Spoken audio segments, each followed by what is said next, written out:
Assalamualaikum. Kumpulan kami akan membentangkan tugasan GMJN 3033, kemahiran perundingan tawar-menawar. Tajuk tugasan kumpulan kami ialah rundingan di antara Malaysia dengan Korea Utara di atas kematian Kim Jong-nam. Kumpulan kami terdiri daripada 5 ahli kumpulan, iaitu Fatin Nohanis bin Muhammad 258505, Khairul Naim bin Safri 258552, Abdul Halim bin Nordin Ahmad 258428, Muhammad Nazmil bin Rozali 252512, Clarentius Smith Capito 252183. Seterusnya, saya akan membentangkan mengenai pengenalan. Malaysia dan Republik Rakyat Demokratik Korea telah diasaskan pada 30 Jun 1973. Hubungan dua hala telah berkembang bertahun-tahun dan Malaysia menubuhkan kedutaannya di Pyongyang pada 28 Februari 2004. Malaysia telah menjadi surga bagi operasi penyeludupan oleh Korea Utara untuk mencari pendapatan tambahan bagi perbendaharaan negara.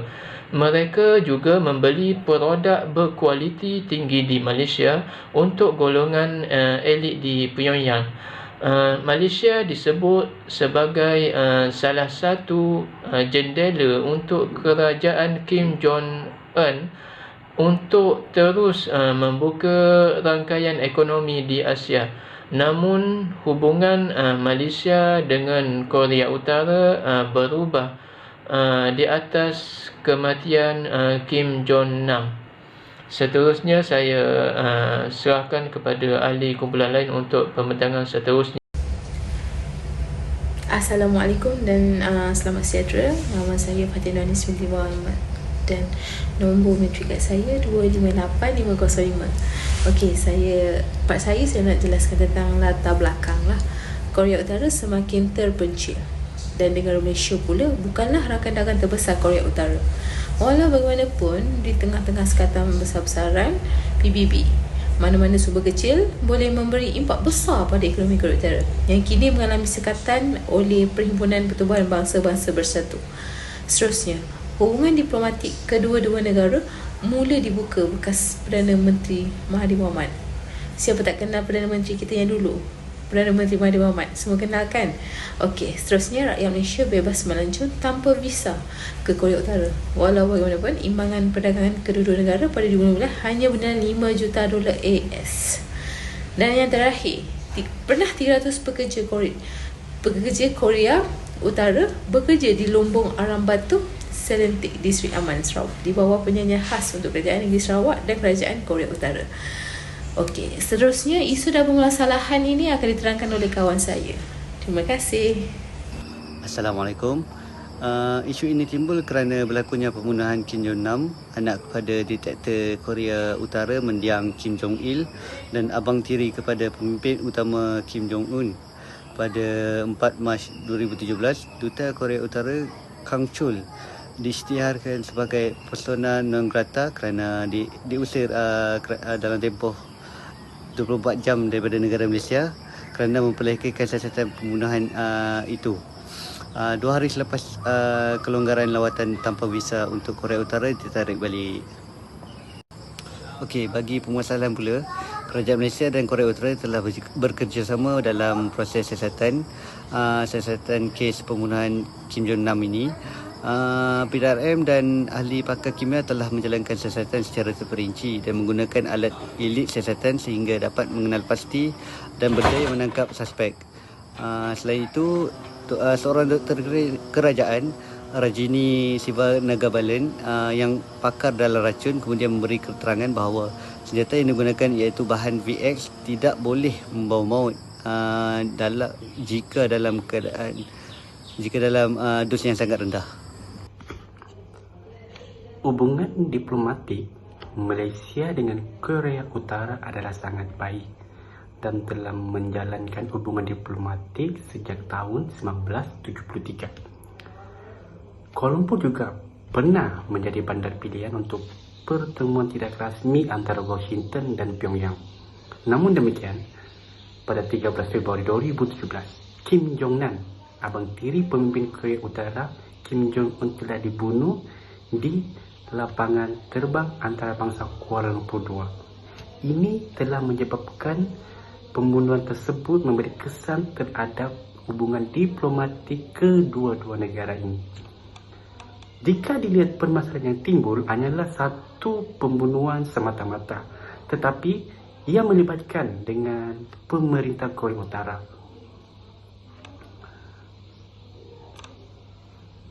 Secara umumnya, dasar luar sebuah negara ialah formula merangkumi nilai sikap, hala tuju dan matlamat untuk menjaga, menjamin dan memajukan kepentingan dalam antarabangsa.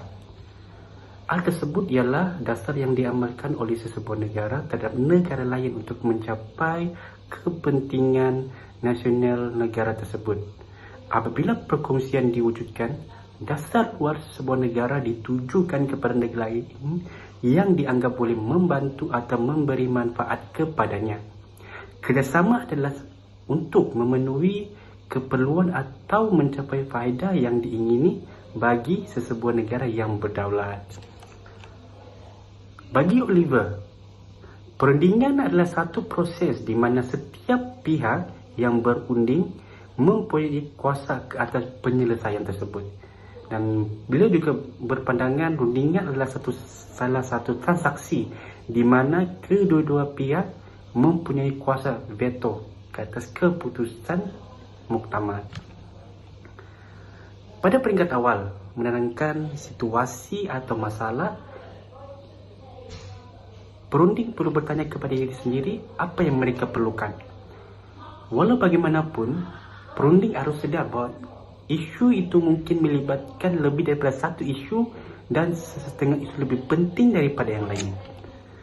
Dan cadangan perundingan bagi konflik ini adalah menekankan resolusi perundingan. Dalam kes ini, perunding perlu ambil perhatian bahawa terdapat beberapa garis panduan untuk menangani masalah yang berlaku, seperti pengalaman rujukan perundingan yang lalu. Ini boleh memanfaatkan pengalaman lepas untuk digunakan sebagai panduan untuk perundingan semasa. Berikutan, Korea Utara telah memutuskan hubungan diplomatik. Ini disebabkan kerana ketidakpuasan pemerintahan Korea Utara itu sendiri dalam urusan pihak berkuasa Malaysia dalam menguruskan kes pembunuhan ini.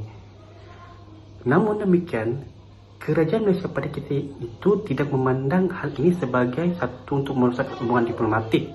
Akan tetapi, Korea Utara sendiri yang telah mengeluarkan kenyataan berkaitan hubungan diplomatik yang terputus, yakni akan cara kerajaan Malaysia bertindak bijak untuk menyelesaikan kemelut ini kerana diplomasi kerajaan Malaysia telah terbukti berkesan dalam beberapa insiden lepas seperti tuntutan mayat MH17 dan pertikaian dengan rundingan tebusan kumpulan Abu Sayyaf. Sekian, terima kasih. Assalamualaikum, saya Khairul Naim Syafri akan meneruskan berkenaan dengan kesimpulan tajuk tugasan kami, iaitu kami dapat memahami dengan jelas selepas menganalisis kes rundingan Malaysia dan Korea Utara. Rundingan adalah kemahiran yang boleh digunakan untuk setiap situasi. Rundingan boleh membantu negara atau organisasi menjalankan perniagaan dan mengukuhkan hubungan yang lebih baik dengan merundingkan tema atau syarat yang menggalakkan untuk semua. Perundingan adalah proses komunikasi dua hala yang melibatkan dua atau lebih peserta dengan pandangan atau keinginan yang bertentangan. Setiap pihak inginkan habuan atau sesuatu yang lebih berharga dan lumayan dalam rundingan menerima tawaran pihak lawan. Bagi memberikan rumusan yang adil dan cemerlang serta menjamin kepuasan semua pihak, rundingan yang berkesan memerlukan sikap toleransi, bertolak ansur, saling memahami, bekerjasama dan sebagainya. Terdapat banyak perundingan dan tawar-menawar yang berlaku dalam rundingan antara dua negara ini. Antaranya ialah rakyat Malaysia di Korea Utara dibenarkan pulang setelah rundingan penghantaran balik mayat John 6. Malahan rentetan daripada itu, Malaysia membuka semula kedutaannya di Pyongyang dan mengakhiri ketegangan. Namun tidak kekal lama apabila Korea Utara memutuskan hubungan diplomatik dengan Malaysia kerana keputusan Mahkamah Tinggi Kuala Lumpur tidak memihak kepada mereka yang menghalang Moon Jae-myung diekstradisi ke Amerika Syarikat kerana menghadapi tuduhan pengubahan wang haram. Malaysia pula bertindak balas, mengarahkan semua diplomatik di kedutaan Korea Utara di Kuala Lumpur keluar dari Malaysia dalam tempoh 48 jam. Hubungan antara dua negara ini tergantung sehingga kini. Seorang perunding mempunyai tanggungjawab besar yang terbuka, bukan sahaja kepada dirinya tetapi juga kepada parti yang diwakilinya. Oleh itu, seorang perunding perlu tahu apa yang mereka lakukan, iaitu sama ada tindakan mereka boleh diterima atau tidak. Sama ada dalam lingkungan penyokong mereka atau orang lain.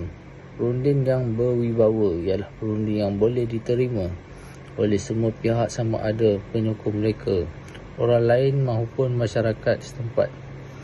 Kita perlu mempunyai kebolehan berunding yang baik semasa berurusan dengan pihak lain, sama ada pihak tersebut terdiri daripada kumpulan, institusi, organisasi, korporat atau orang yang berurusan dengan urusan peribadi. Kemahiran perundingan dan tawar-menawar juga penting untuk mencapai objektif, menerangkan syarat dan peraturan kita, menyatakan kekangan yang ada dan akhir sekali untuk membantu orang lain mencapai objektif mereka. Pada masa kini, perundingan adalah elemen penting dalam dunia persaingan yang semakin hari semakin cabar. Sekian daripada kumpulan kami. Terima kasih.